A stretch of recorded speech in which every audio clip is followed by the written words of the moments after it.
Welcome back to Level Header Gamer. My name is Joseph. Today I kind of want to look at the Fire Witch build the Outrider team has revealed to us yesterday. I didn't get a chance to do that video. And I want to kind of go through what differences in mods do they have, what do they switch out, what kind of weapons they use, and again, what mod is going to be switched out, as well as there's going to be another armor piece included into this armor set. It's not going to be a full armor set of the Lich, so they're going to have a reforged boots here as well, and kind of see what kind of play style and mentality they're going for with this particular build. Let's jump in right into the video, and guys, if you do enjoy this kind of content, make sure to subscribe down below. Let's do it. Now, I typically like going from headgear to boot gear, as you can see in my other videos, so I'm going to do that here as well. Starting with the Lava Leech headpiece, we can see they've switched out the Tier 3 mod Ashen Champion for the Tier 1 mod Frequent Phaser, just reducing Phaser Beam's cooldown by 30%. So we know that they're thinking about using this skill a lot more, and they want it on standby a little bit more as well. And moving on to the upper robe of the Lava Leech, we can see on the original we had the Tier 3 mod Not Impressed. Here they're switching it out to Detonator. So it looks like they're thinking about utilizing Overheat as one of the abilities, and considering that Eruption and Overheat are both ignite or explosive abilities, sorry, they're both explosive abilities, it's going to make total sense here why they would want to use Overheat. And the same strategy that you would use on something like the Asari set, what you would cause a bunch of fire around you, and then you would use Overheat to absorb that fire and cause a bunch of damage, basically wiping out everybody we got here. The second mod is the same, and so I kind of want to move on to the gloves now. With the gloves, they're still utilizing the Lava Leech gloves, but here again, the first mod we got on the gloves was Etna, which is the eruption skill can be activated one more time before triggering. They're going to keep that same mod, but there's a Tier 3 version of it. I wonder if there's any difference really between the two, because the skill, it still says skill can be activated one more time before triggering cooldown. So is there any difference between it? We don't really know. We'll have to kind of see. The second mod stays the same, so we keep moving. When it comes to the robe of the Lava Leech, the first mod stays the same. It's improved damage. However, and the second mod actually stays the same. If we look at it, its size matters. So nothing really changes here. Again, reinforcing Eruption and Phaser Beam. I don't see Phaser Beam as a viable skill yet, just because we haven't seen a lot of footage on it. But it seems to be a little too long to wind up and shoot it. But it's nice that in this particular mod, size matters. I never mentioned it before, that the radius is increased a little bit.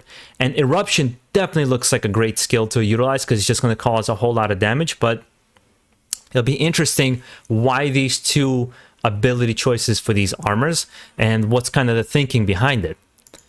Moving on to the boots are actually different. It's the boots of the Reforged. I don't think we've seen the Reforged armor. I would like for you guys to correct me down below if I'm wrong here. But we got a Tier 3 mod Power Assimilation. Boost your anomaly power by 639 for each elite present on battlefield. So it'll be very nice for the end game, considering there's probably going to be a lot of elites. And I'm pretty sure this build is going to be centered around the Tempest and Firestorm skill trees. Most likely more in Tempest, because there's more explosive skill cooldowns there. And I'm guessing a little bit into the Firestorm to get a little bit of the Ignite cooldowns as well. But moving on to the second mod is Eruption skill can be activated one more time. So that's where they bring this mod back. They took it out on another piece and brought it back in here to kind of cause the same effect. So you can do Eruption multiple times, just of how powerful it is, and just causing more damage again. And the weapon they decided to go with was the Inferno Seed. And it looks like they don't switch much around. Well, I mean, they do switch the second mod. I correct myself. They do keep Wrath of Moloch as the first main mod, but they take the second one, Brain Eater, where critical shots did not consume ammo on the original, and they switched it out for the Ultimate Bone Shrapnel, which is basically critical shots detonate enemies' bones and turning them into shrapnel and dealing over 5,000 damage, inflicting bleeding on enemies within a 5-meter radius. It's interesting for that choice, to be honest. I don't know why they made that particular choice. Maybe the fact that it's going to be inflicting bleed along with burn is going to be a very strong combination to take out enemies very quickly. Maybe that's the thinking around this kind of mod, this build.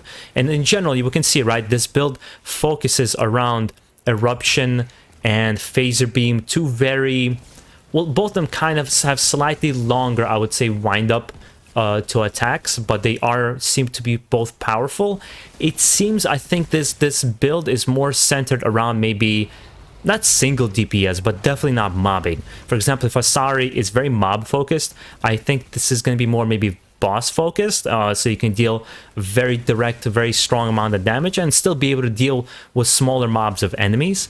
I'm guessing that's where the thinking comes into play, especially if we took the armor set bonus, which is increased damage of eruption by 40% and decrease cooldown by 10%. It's, I mean, eruption is where everything's going to be focused around, with overheat being reinforced just a little bit with the cooldown. I would like to have a more deep dive video, but it's like, you know, a lot of basic information here. So I think that's all we really got for this build, and I hope you guys enjoyed this video and kind of my analysis of what the playstyle is going to be. I didn't want to make this video too long. I want to make it a little shorter just because there's not a lot of information. Don't want to waste your time.